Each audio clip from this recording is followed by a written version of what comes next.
From the Mausoleum of Qin Shi Huang, one of the 8 wonders of the world, a mystery has endured through the ages. The records of the Grand Historian state that the underground palace of the First Emperor's mausoleum was designed to represent the cosmos, with the heavens above and the geographical features below. Mercury was used to create flowing rivers and mountains, while luminous pearls represented the sun, moon, and stars. Whale oil was used to fuel ever-burning lamps, ensuring that the tomb would never be dark.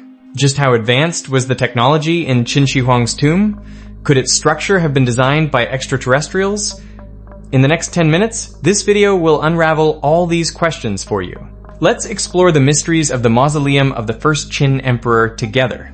A peculiar feng shui design. Qin Shi Huang believed in immortals and spent his entire life in pursuit of the art of reincarnation. He believed that humans do not truly die, but merely move on to live in another world.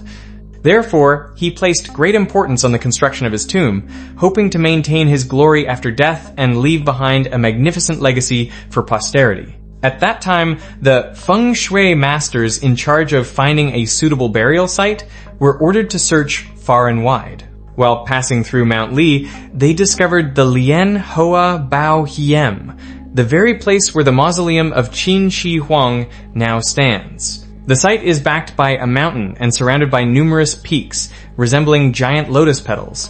Each lotus petal is supported by a mountain range, like a dragon protecting this sacred lotus. In addition, the Wei River flows alongside the mountain, its waters complementing the lotus formation. According to local folklore, this place is the very lotus on which the goddess Nua sat to mend the sky, with 9 dragon gods as her protectors. However, what happened next was utterly illogical. After Qin Shi Huang's death, the Qin dynasty collapsed. Did this auspicious feng shui not protect the descendants of the first emperor? Some believe that although the mausoleum is a place of great feng shui, it is situated with Mount Li at its head and the Wei River at its feet. In feng shui, mountains are yang and rivers are yin. A favorable orientation is to sit north and face south. However, the mausoleum of Qin Shi Huang sits south and faces north, an inversion of yin and yang.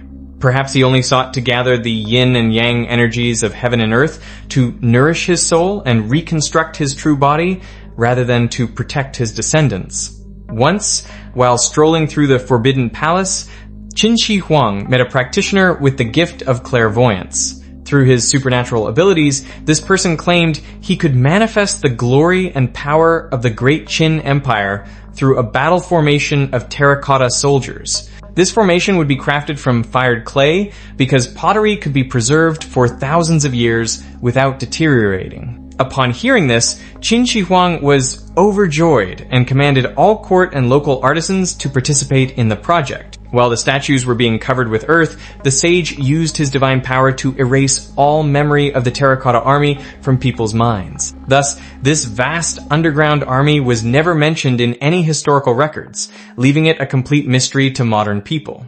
The high technology of the mausoleum of Qin Shi Huang. In 1974, farmers in Shaanxi digging for a well awakened the sleeping Terracotta army, lifting a corner of the veil of mystery surrounding the mausoleum of the First Qin Emperor.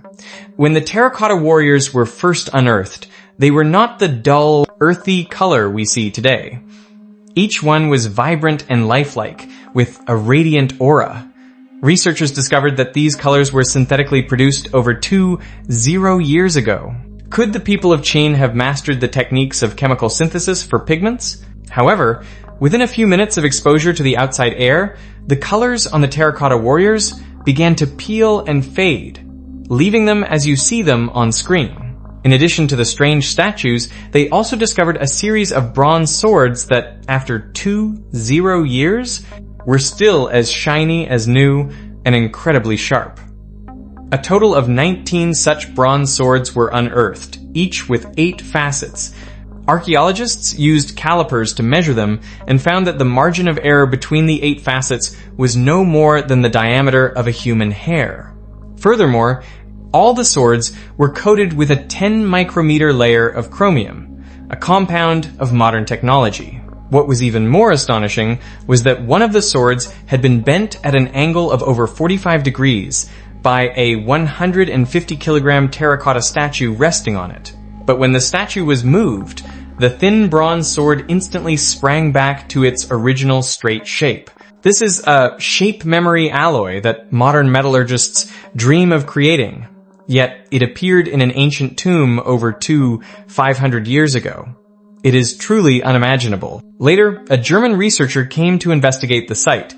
He first conducted a survey of the mausoleum's layout and then scanned the entire Mount Li with a magnetic field detector. He discovered an unusual heat source at the top of the mausoleum of Qin Shi Huang. With current technology, it is still impossible to determine what this anomalous heat source is.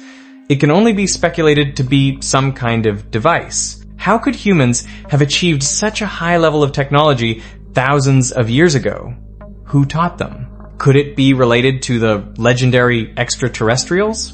Qin Shi Huang and the Extraterrestrials. The fourth volume of the Shi Yi Ji by Wang Jia, a writer from Anduang, Longte, during the 16 Kingdoms period, records that the first emperor was fond of stories about immortals. Once, people from Wangku arrived in a spiral-shaped vessel that could travel beneath the sea, which they called Luo Xuan.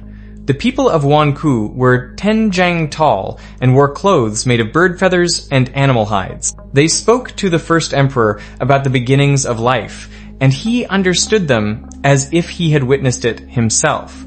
Many historians have been unable to comprehend this description. Who exactly were the people of Wangku?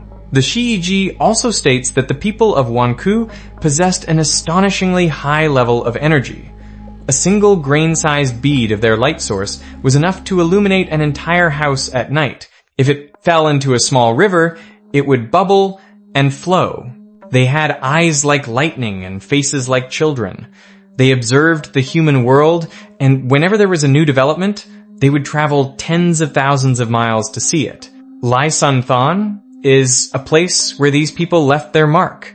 Qin Shi Huang called them divine beings, viewing the people of Wangku as beings with supernatural powers, much like extraterrestrials. Of course, none of us can know for sure whether Qin Shi Huang had any connection with aliens. If any of you here have information about the story of Qin Shi Huang and these strange visitors from beyond Earth, don't forget to share it in the comments below. Before we end the video, please subscribe to the channel and turn on the notification bell to be the first to discover more of humanity's mysterious construction.